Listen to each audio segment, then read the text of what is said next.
शक्तिरूपेण संस्थिता नमस्तस्यै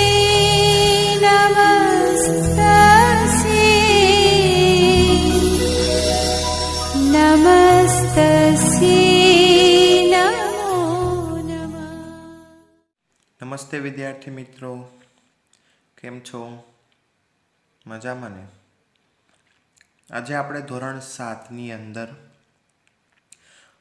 પાઠ નંબર 11 પ્રાણીઓ અને વનસ્પતિઓમાં વહન વિશે અભ્યાસ કરવાના છીએ। સૌપ્રથમ પ્રાસ્તવિક માહિતી જોઈએ। તમે અગાઉ શીખી ગયા છો કે બધા સજીવો પોતાનું અસ્તિત્વ ટકાવી રાખવા માટે ખોરાક, પાણી અને ઓક્સિજન જરૂર હોય છે। સજીવોને આ બધું શરીરના એક ભાગથી બીજા ભાગમાં પહોંચાડવું જરૂરી છે કે દરેક સજીવો જે એ પોતાનું અસ્તિત્વ કે પોતાનું જીવન ટકાવી રાખવા માટે એને 3 વસ્તુની જરૂર પડે છે, તો કે ખોરાક, પાણી અને ઓક્સિજનની જરૂર પડતી હોય છે। અને જે સજીવો છે એ બધું શું કરે છે, તો કે આ બધું જ જે છે એ શરીરના એક ભાગમાંથી બીજા ભાગમાં જે છે એ પહોંચાડવું ખૂબ જ જરૂરી છે।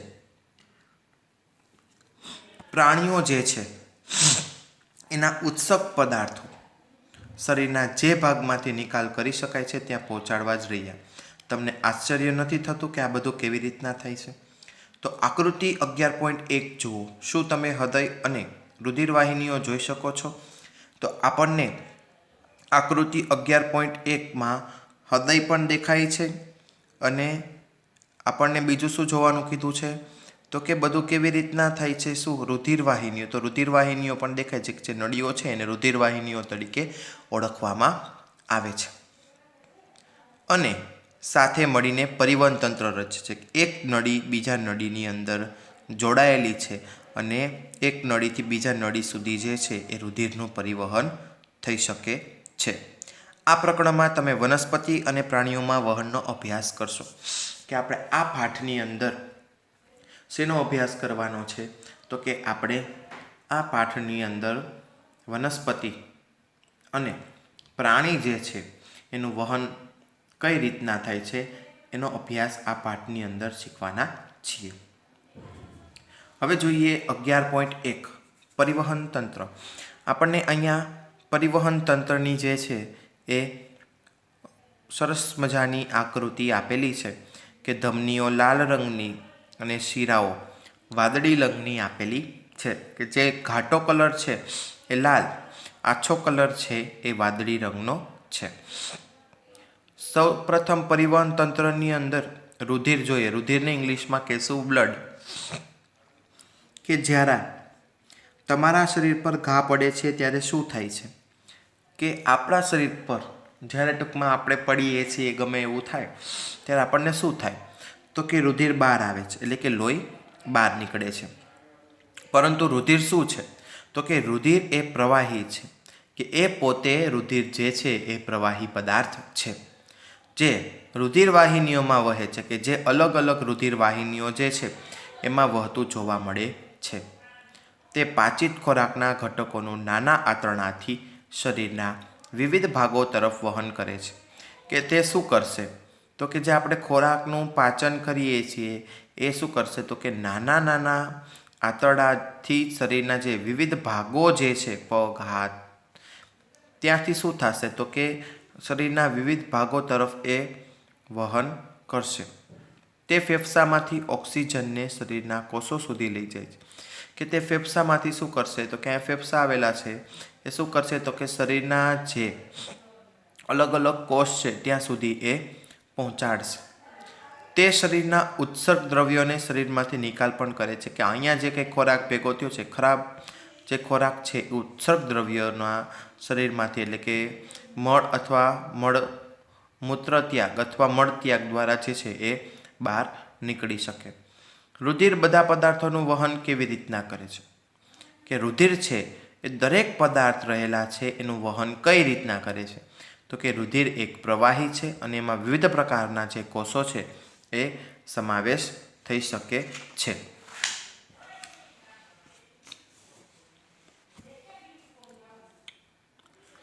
જે રુધિરના પ્રવાહનો ભાગ છે એને રુધિર રસ તરીકે ઓળખવામાં આવે છે.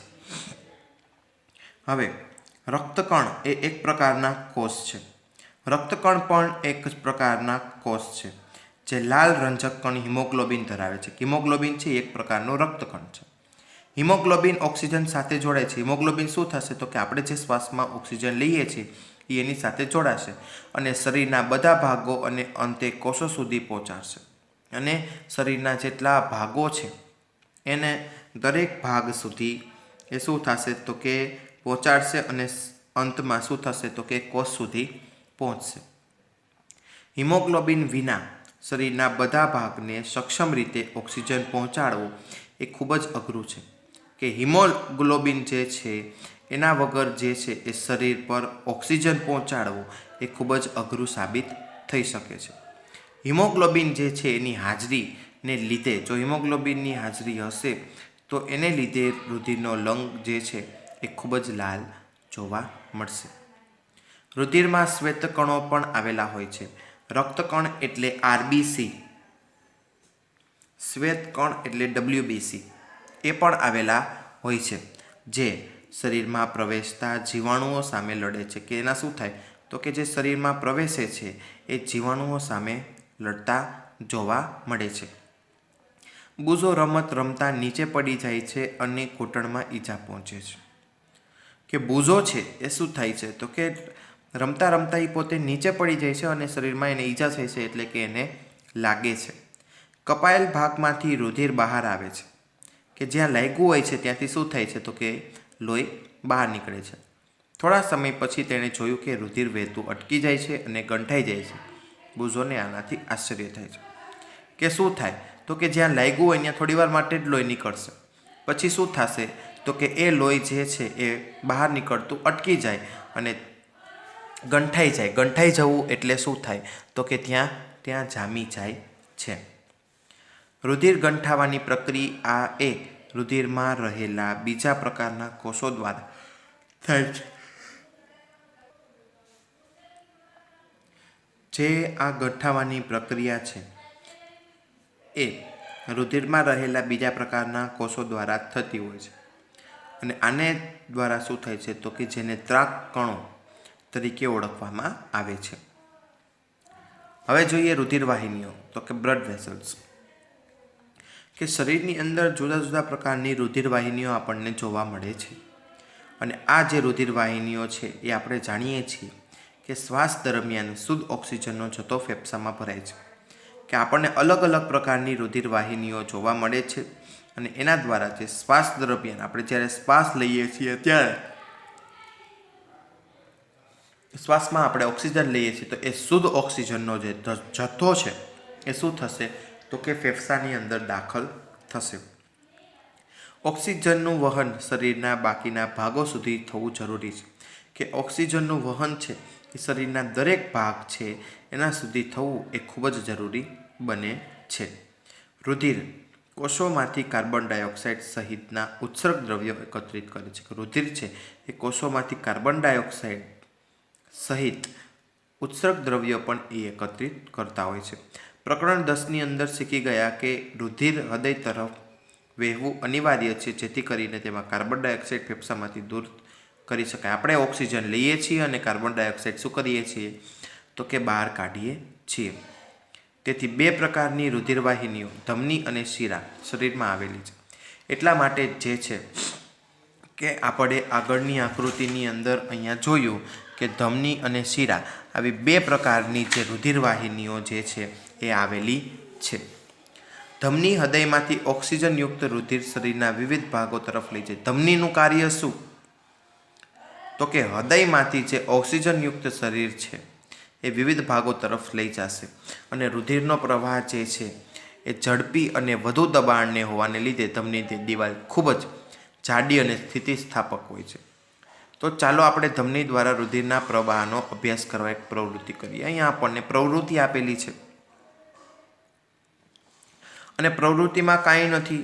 તમારે પ્રવૃત્તિમાં ખાલી એક જ વસ્તુ કરવાની છે કે તમારો હાથ લઈ અને તમારા નાડી દર એટલે પલ્સ રેટ કે 1 મિનિટની અંદર તમે શરીરની અંદર કેટલી વખત શ્વાસ લઈ શકો, ટૂંકમાં ધબકારા કેટલા છે, તો ઓછામાં ઓછા 72 થી 80 જેટલા હોવા જોઈએ 60 સેકન્ડની અંદર, એટલે 1 મિનિટની અંદર. તો એ તમારે જે છે એનું નિરીક્ષણ કરવાનું છે. આપણે હલનચલન કરીએ ત્યારે આપણા ધબકારા શું હોય છે, તો કે ઝડપથી ચાલતા હોય છે. અને તમારા કોષ્ટક જે છે એ ભરવાનું છે. અહીંયા તમારા મિત્રનું નામ લખવાનું અને કેટલા નાડી દર થાય છે, એ એક નાની સરસ મજાની પ્રવૃત્તિ છે.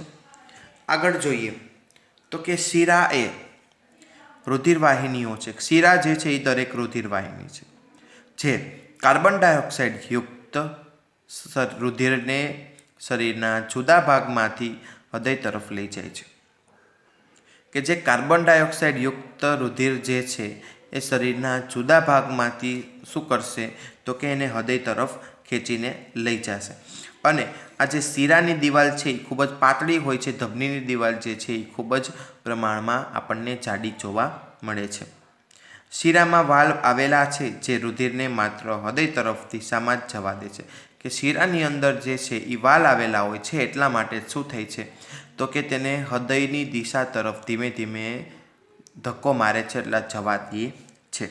અહીંયા આપણને આકૃતિની અંદર 11.3 પરિવહન તંત્રની યોજનાકીય રેખાકૃતિ કે બે બાજુ, જે એક બાજુ ધમની એક બાજુ શિરા, બે ફેફસા, અહીંયા 12 શિરા, અહીંયા ધમની, અને આ જે છે એ રુધિર કેશિકાઓ તરીકે ઓળખવામાં આવે છે.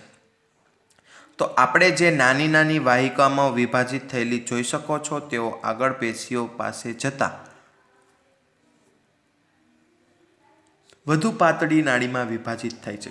કે જેમ જેમ પેશીઓ પાસે જશે એમ શું થશે, તો કે વધુ પાતળી નાડીમાં વિભાજિત થશે, જેને શું કહેવામાં આવે છે, તો કે કેશિકાઓ તરીકે ઓળખવામાં આવે છે. અહીં અંડરલાઈન કરશું. આ કેશિકાઓ ફરીથી જોડાણ પામી શિરાઓ બનાવે છે જે રુધિરમાં હૃદયમાં ઠાલવે છે. કે જે કેશિકાઓ જે છે એ શું થાય છે, તો કે દરેક કેશિકાઓ આપણને ફરીથી જોડાણ પામે છે. અને આ જો ફરીથી જોડાણ પામે એટલે શું થશે, તો કે એને ફરીથી જોડાણ પામવાની જે શિરાઓ જે છે એ રુધિર બનાવે છે, જે રુધિરને હૃદયમાં ઠાલવે છે, કે રુધિરને હૃદયની અંદર પહોંચાડે છે. હવે આપણે જોઈશું હૃદય વિશે. તો કે હૃદય એ સતત ધબકતું પંપ તરીકે કાર્ય કરે છે. જેમ પંપ ધબકે છે ધક ધક ધક ધક, એમ હૃદય પણ જે છે એ એક પંપ તરીકેનું કાર્ય કરે છે. અને એ જે છે એ દ્રવ્યોનું સાથે સાથે રુધિરની અંદર વહન પણ કરે છે. વિચારો, એક પંપ જે વર્ષો સુધી અટક્યા વિના કાર્ય કરે છે એ તદ્દન અશક્ય છે, છતાં પણ આપણું હૃદય અટક્યા વિના પંપ તરીકે કાર્ય કરે છે. જે પંપ આપણે ખરીદીએ છીએ એ 1 વર્ષ સુધી ચાલે એવું ફરજિયાત હોતું નથી. એ માત્ર ને માત્ર જે છે એ 2 વર્ષ 3 વર્ષ 4 વર્ષ સુધી ચાલે. પણ આ હૃદય આપણું છે એ પંપ જેવું જ કાર્ય કરે છે, પણ એ એક પણ જગ્યાએ જે છે એ અટકતું નથી. ચાલો હવે આપણે હૃદય વિશે અભ્યાસ કરીએ. કે હવે શું થશે, તો કે ઊંડાણપૂર્વક હૃદય વિશે જાણીએ. હૃદય ક્યાં આવેલું હોય, શું થઈ શકે, તો કે હૃદય જે છે એ ઉરસગૃહમાં આવેલું છે.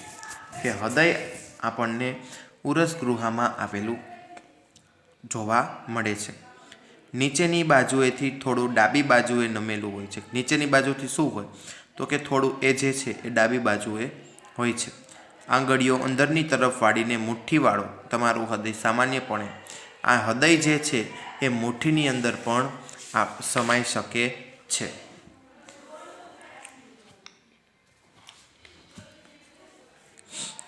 જો ઓક્સિજનયુક્ત અને કાર્બન ડાયોક્સાઇડ યુક્ત રુધિર ભેગું થાય તો શું થાય?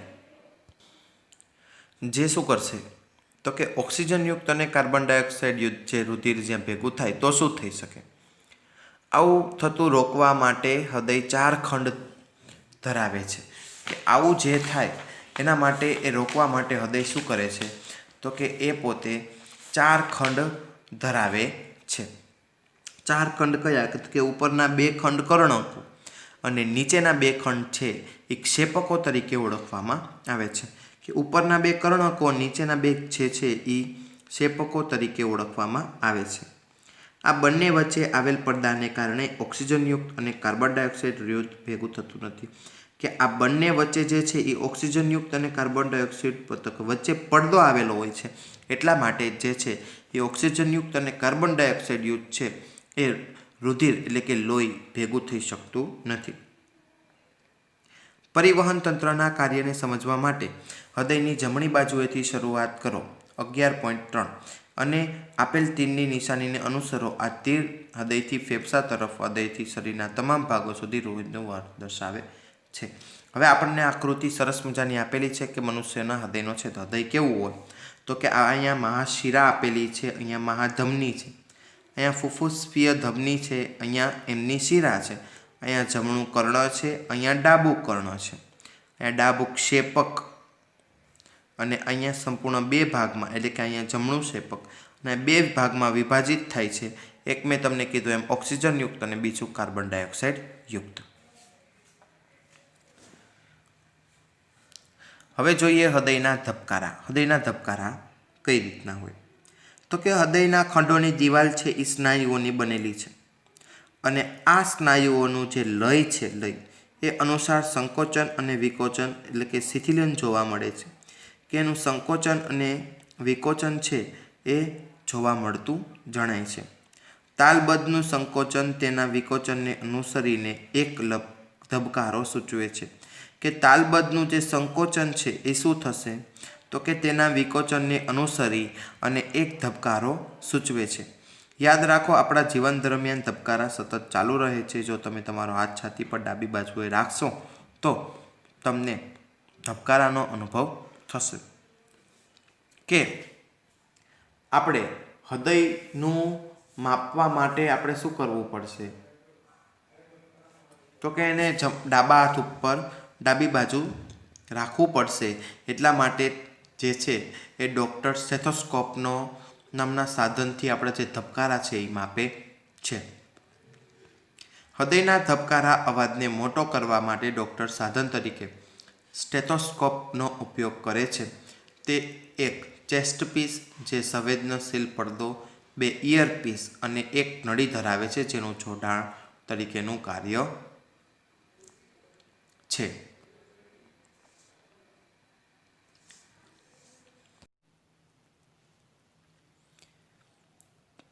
તો જે ડૉક્ટર છે એ પોતાના સાધન તરીકે સ્ટેથોસ્કોપનો ઉપયોગ કરે છે. હવે અહીંયા આપણને નીચે સરસ મજાની આકૃતિ આપેલી છે.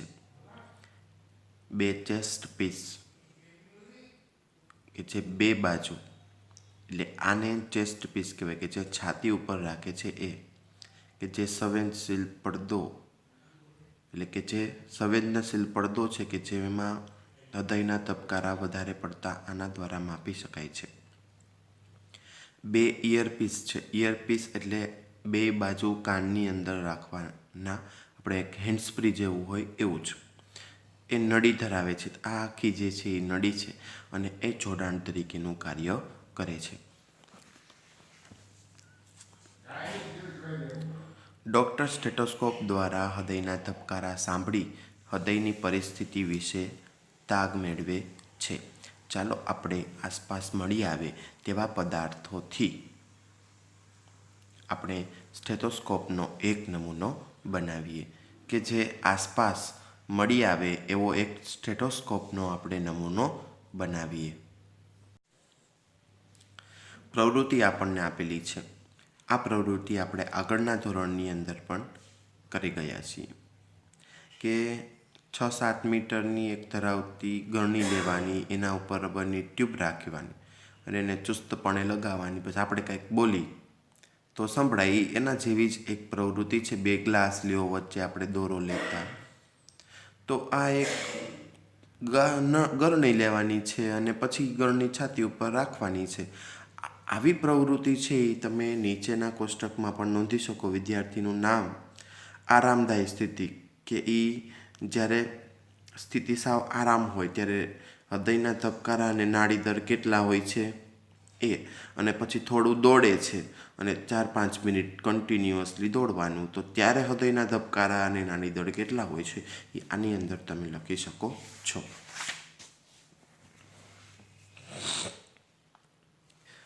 ગરણી છે એ પહોળો હૃદયનો ભાગ છાતી પર રાખો, કે જેમ મેં તમને આખો પ્રયોગ સમજાવ્યો એમ એક છાતી ઉપર રાખવાનું છે અને એક છે એ કાન ઉપર રાખવાનું છે, એટલે એ તમને એનો થડકાર જે છે એ સંભળાશે.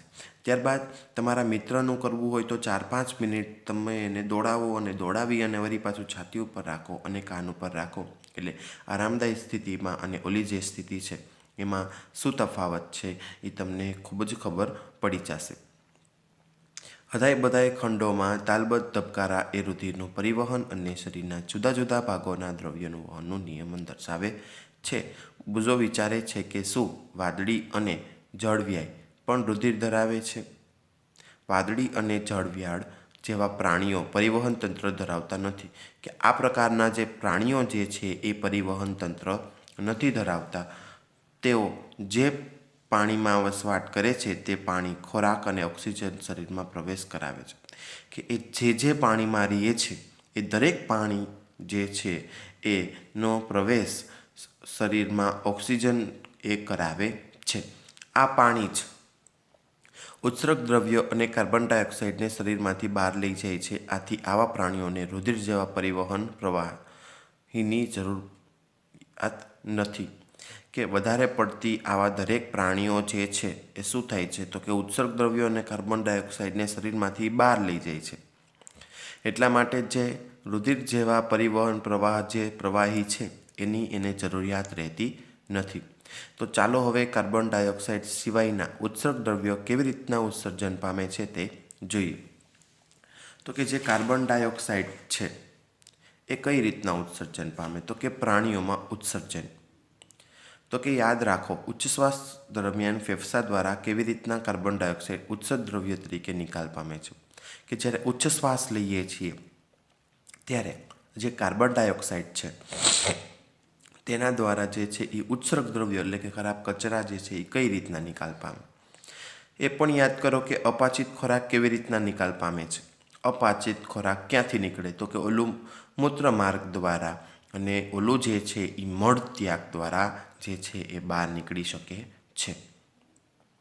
શરીરમાં કેવી રીતના નિકાલ પામે છે તે જોઈએ. તમને આશ્ચર્ય થશે કે આ બિનજરૂરી દ્રવ્યો ક્યાંથી આવે છે. જ્યારે આપણે કોષો કાર્ય કરે છે ત્યારે કેટલાક નકામા પદાર્થો મુક્ત થાય છે, તે ઝેરી હોય છે અને તેથી તે શરીરમાંથી નિકાલ થવા ખૂબ જ જરૂરી છે.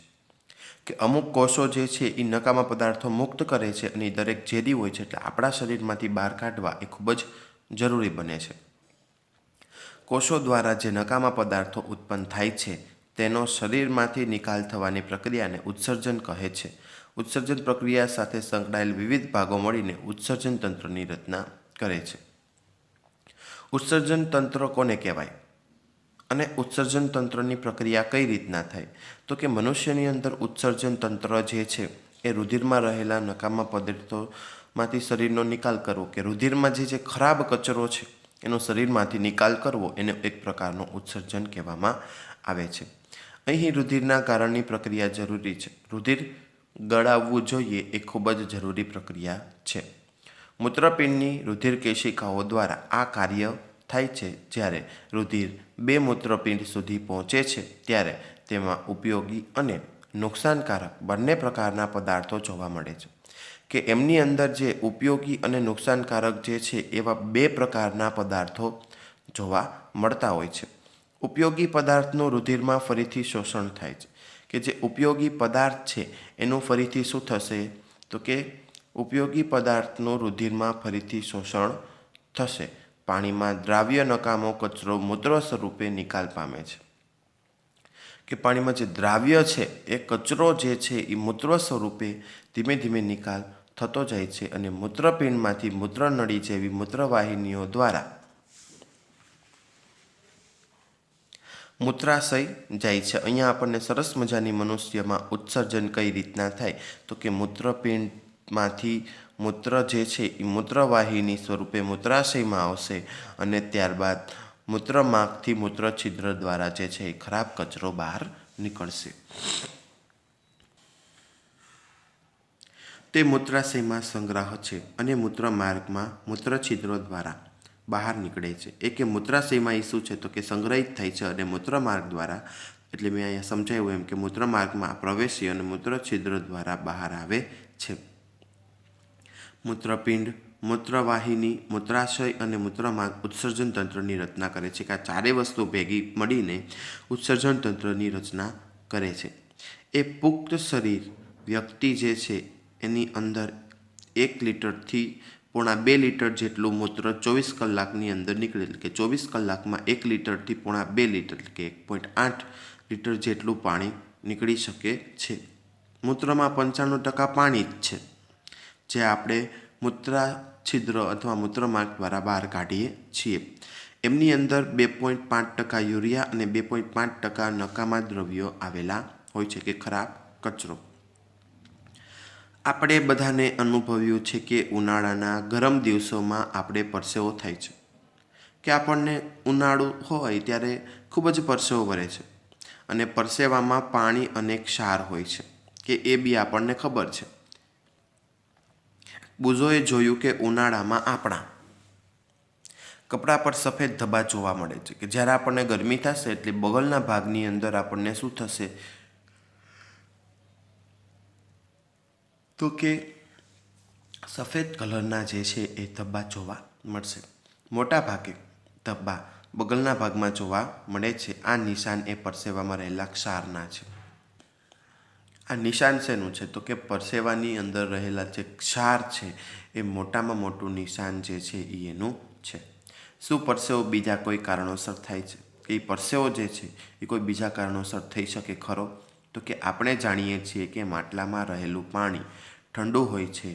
માટલામાં રહેલ કણામાંથી પાણીનું બાષ્પોત્સર્જન થવાને કારણે ઠંડક જોવા મળે છે. કે માટલામાં રહેલું પાણી ઠંડુ શું કામ થાય છે? કારણ કે એની અંદર પણ ઝીણા ઝીણા કાણા આવેલા હોય છે અને એનું બાષ્પોત્સર્જન દ્વારા જે છે એ પાણી ધીમે ધીમે ધીમે કરી અને ઠંડુ જોવા મળે છે. આવી જ રીતે જ્યારે આપણે પરસેવો થાય ત્યારે આપણને આ શરીરને ઠંડુ કરવામાં મદદરૂપ થાય છે. કે આવી જ રીતના આપણાની અંદર પણ બાષ્પોત્સર્જનની ક્રિયા થતી હોય છે અને આપણા શરીરની અંદર પણ રૂવાડીવાળા ભાગોની અંદર આ રીતના પરસેવો જ્યારે વળે છે ત્યારે આપણું શરીર પણ બહાર નીકળ્યા પછી ધીમે ધીમે ઠંડુ થતું જોવા મળે છે. હવે જોઈએ વનસ્પતિમાં ઘટકોનું વહન. તો કે પ્રકરણ 1ની અંદર શીખી ગયા કે વનસ્પતિ જમીનમાંથી પાણી અને ખનિજ તત્વોનું શોષણ કરે છે. એ શું કરશે તો કે આપણે જે જમીનની અંદર પાણી આપીએ છીએ એની અંદર જે ખનિજ તત્વો રહેલા છે એનું એ દરેકનું શોષણ કરશે અને પર્ણો સુધી પહોંચાડે છે. ધીમે ધીમે કરી અને શું કરશે તો કે પર્ણો સુધી પહોંચાડશે. પ્રકાશ સંશ્લેષણ દ્વારા પર્ણો કાર્બન ડાયોક્સાઇડ અને પાણીનો ઉપયોગ કરી ખોરાક બનાવે છે. પ્રકરણ 10માં તમે શીખી ગયા કે ખોરાક એ ઉર્જાનો સ્ત્રોત છે અને દરેક કોષ ગ્લુકોઝને તૂટવાથી ઉર્જા પ્રાપ્ત કરે છે. કે આ જે છે એ પ્રકાશ સંશ્લેષણ દ્વારા પાણી શું કરે છે તો કે કાર્બન ડાયોક્સાઇડ અને પાણીનો ઉપયોગ કરી અને વૃક્ષો ખોરાક બનાવે છે. 10મા પાઠમાં આપણે શીખશું કે ખોરાક એ ઉર્જાનો સ્ત્રોત છે અને દરેક કોષ ગ્લુકોઝના તૂટવાથી ઉર્જા પ્રાપ્ત થાય છે. દરેક કોષમાં શું થાય તો કે એ દરેક કોષ જે છે એને તૂટવાથી ઉર્જા પ્રાપ્ત થઈ શકે છે. કોષો આ ઉર્જાનો ઉપયોગ જૈવિક ક્રિયાઓ માટે કરે છે. કોષ જે છે એ શેના માટે કરે છે તો કે એની જૈવિક ક્રિયાઓ માટે આનો ઉપયોગ કરે છે. આથી સજીવના દરેક કોષ પાસે ખોરાકનો જથ્થો પ્રાપ્ય હોવો જોઈએ. કે એ મહદ અંશે જેટલો છે એટલો તો હોવો જ જોઈએ. તમે ક્યારે એવું વિચાર્યું છે કે પાણી અને ખનિજ તત્વો જમીનમાંથી મૂળ દ્વારા શોષાય પર્ણો સુધી કેવી રીતના પહોંચે છે? કે આપણે એવું વિચાર્યું છે કે ખનિજ તત્વો જમીનમાંથી મૂળ દ્વારા જે શોષાઈ જાય છે અને એ જે છે એ પર્ણો સુધી કેવી રીતના પહોંચે છે? તો કે પર્ણો દ્વારા બનાવાયેલ ખોરાક એ વનસ્પતિના જુદા જુદા ભાગો સુધી કેવી રીતના પહોંચે છે? કે પર્ણો દ્વારા જે છે એ વનસ્પતિ દ્વારા બનાવાયેલ ખોરાક જે કહેવાય એ કેવી રીતના બને છે, એટલે ટૂંકમાં કેવી રીત સુધી અલગ અલગ જે વનસ્પતિના ભાગ છે એ કઈ રીતના પહોંચે છે? તો પાણી અને ખનિજ તત્વોનું વહન કઈ રીતના થાય એ આપણે વનસ્પતિમાં જોઈએ. તો કે વનસ્પતિ મૂળ દ્વારા પાણી અને ખનિજ ક્ષારોનું વહન કરે છે. મૂળ રોમ ધરાવે છે. અહીંયા આ બધા મૂળ છે એ એનું એક મૂળ રોમ ધરાવે છે. આપણે ઉગાડ્યું હોય છે નાનું, પણ એ મૂળ મોટું થશે એટલે એની પણ અલગ અલગ નાના પ્રકારના જે છે એ મૂળ રોમ ઊભા થશે. એટલે કે મૂળ રોમ એક જ હોય પણ મૂળ કેટલા બધા હોય છે. મૂળ રોમ એ પાણી અને પાણીમાં દ્રાવ્ય ખનિજ ક્ષારોના શોષણ માટે મૂળની સપાટીમાં વધારો કરે છે. કે મૂળરોમ શું કરશે? તો કે પાણીમાં દ્રાવ્ય ખનિજ ક્ષારો છે એના શોષણ લઈ, એટલે કે પોતે શોષી લેશે અને મૂળમાં સપાટીમાં ધીમે ધીમે વધારો કરશે. જમીનમાં કણો વચ્ચે રહેલું પાણી એ મૂળરોમના સંપર્કમાં હોય છે. કે જમીનમાં જે કણો વચ્ચે રહેલું જે પાણી છે એ મૂળરોમના સંપર્કમાં આવેલું હોય છે. શું તમે અનુમાન બાંધી શકો છો કે મૂળ દ્વારા પાણી પર્ણો સુધી કેવી રીતના પહોંચે છે? વનસ્પતિમાં કેવા પ્રકારનું પરિવર્તન આવેલું છે? તો કે વનસ્પતિની અંદર આપણને અહીંયા વનસ્પતિ આપેલી છે, પાણી આપણે અહીંયા આપીએ છીએ. આ એક મૂળરોમ છે જેના દ્વારા વિવિધ પ્રકારના નાના મૂળો ઉત્પન્ન થાય છે. એના દ્વારા આપણે જે પાણી આપીએ છીએ અને મૂળ જે છે એ ખનિજ તત્વોનું શોષણ કરે છે. જે છે એ વિવિધ ડાળીઓ સુધી પહોંચાડશે અને એના જે પાન છે ત્યાં સુધી ત્યારબાદ પહોંચશે. બુઝો સાચો છે. વનસ્પતિ અને ખનિજ ક્ષારોના વહન માટે પાઇપ જેવી વાહિની ધરાવે છે. આ વાહિનીઓ ચોક્કસ પ્રકારના કોષોની બનેલી હોય છે જેને વાહક પેશી તરીકે ઓળખવામાં આવે છે. કે આપણા શરીરની અંદર પણ જે નળીઓ છે એમ વૃક્ષોની અંદર પણ વાહિનીઓ હોય છે કે જે ચોક્કસ પ્રકારની કોષોની બનેલી હોય છે અને આ કોષોની બનેલી હોય જેને વાહક પેશી તરીકે ઓળખવામાં આવે છે. સજીવોમાં કોષોનો સમૂહ ચોક્કસ પ્રકારના કાર્ય કરવા માટે એકઠા થાય છે જેને પેશી કહે છે. કે સજીવોની અંદર અલગ અલગ પ્રકારની જે ચોક્કસ કાર્ય માટે જે એકઠા થાય એને પેશી તરીકે ઓળખવામાં આવે છે. પાણી અને ખનિજ ક્ષારોના વહન માટેની વાહક પેશીને જલવાહક પેશી તરીકે ઓળખાય છે. કે પાણી અને ખનિજ ક્ષારોનું વહન બંને રીતના થઈ શકે છે અને એ વહન માટે જે વાહક પેશી છે એ વાહક પેશીને જલવાહક પેશી તરીકે ઓળખવામાં આવે છે. જલવાહક પેશી સળંગ નળીઓનું જાડું નેટવર્ક બનાવે છે. વાહક પેશી શું કરશે? તો કે સળંગ એટલે કે એકી સાથેનું નળીઓનું જાડું નેટવર્ક બનાવે છે જે મૂળથી પ્રકાંડ અને ડાળીઓને સાંકળે છે. કે મૂળથી પ્રકાંડ અને ડાળીઓને ધીમે ધીમે સાંકળે છે. આથી પાણીનું વહન સમગ્ર વનસ્પતિના ભાગોમાં જોવા મળે છે. પાણીનું વહન જે છે એ સમગ્ર વનસ્પતિના ભાગની અંદર જોવા મળતું હોય છે. તમે જાણો છો કે પર્ણો ખોરાક બનાવે છે. પર્ણ શું બનાવશે? તો કે ખોરાક. આપણે બાષ્પોત્સર્જનની ક્રિયા આપણે આગળ સમજી ગયા. શું કરશે?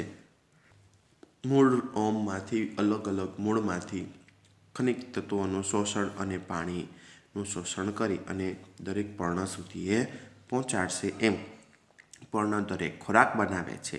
એટલા માટે ખોરાકનું વહન વનસ્પતિના ભાગોમાં થવું જોઈએ. આ પ્રક્રિયા વાહક પેશી એટલે કે અન્નવાહક પેશી દ્વારા થતી જોવા મળે છે. આ જે છે એને શું કહેવામાં આવે છે? તો કે વાહક પેશી તરીકે ઓળખવામાં આવે છે જેને અન્નવાહક પેશી કહીએ શકીએ છીએ. આમ જલવાહક અને અન્નવાહક પેશી દ્વારા વનસ્પતિમાં ઘટકોનું વહન થાય છે. કે આમ જલવાહક અને અન્નવાહક જે પેશી છે એના દ્વારા જે છે એ વનસ્પતિમાં ઘટકોનું વહન થાય છે.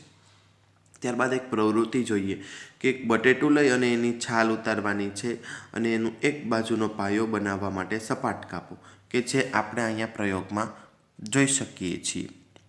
અને તેની વિરુદ્ધ બાજુએ ઊંડી અને પોલાણવાળી ગુહા રચો કે જેમ અહીંયા વચ્ચે ખાડો કરવાનો છે એ રીતે. અડધા સુધી પોલાણના ખાંડના દ્રાવણથી ભરો અને નિશાની રૂપે બટેકાની દિવાલ પર ટાંકડી પેન લગાવો. ક્યાં સુધી પાણી ભરેલું છે એ જોવાનું છે. આ બટેકાને થોડી માત્રામાં પાણી ભરેલી ડીશમાં મૂકો એટલે ખાતરી રાખો કે આ પાણીની સપાટી પિનની સપાટીની નીચે હોય. એવું કરવાનું છે કે પિન આમ આડી રાખવાની અને પાણી છે એ સપાટીની ધારોધાર હોવું જોઈએ. થોડાક કલાકો સુધી ઉપકરણની જેમ રાખો કે એને થોડીક વાર રાખવાની છે. પછી તમે ખાંડના દ્રાવણની સપાટી ઊંચી જતી લાગશે. અહીંયા સપાટી રાખ્યું હતું. થોડીક વાર પછી જોયું તો એની સપાટી આટલી વધી ગઈ. થોડા સુધી પાણી એક કોષ બીજા કોષ તરફ ગતિ કરી શકે છે. આ જ રીતે પાણી જમીનમાંથી મૂળને ચલવાઈની સુધી પહોંચે છે. અહીંયા આપણે દાખલા તરીકે મૂળનો ઉપયોગ લઈએ તો ધીમે ધીમે કરીને અહીંયા પહોંચશે, ધીમે ધીમે કરીને અહીંયા, ધીમે ધીમે કરીને અહીંયા. આ અલગ અલગ રીતે જમીનથી વૃક્ષોની અંદર પણ પહોંચે છે. બાષ્પોત્સર્જન. તમે ધોરણ 7માં શીખ્યા છો કે વનસ્પતિ બાષ્પોત્સર્જનની ક્રિયા દ્વારા પુષ્કળ પ્રમાણમાં પાણી મુક્ત કરે છે. જ્યારે વનસ્પતિ બાષ્પોત્સર્જનની ક્રિયા કરશે ત્યારે આ ક્રિયા દ્વારા જે છે એ ખૂબ જ મોટા પ્રમાણમાં પુષ્કળ પ્રમાણમાં પાણી મુક્ત કરશે.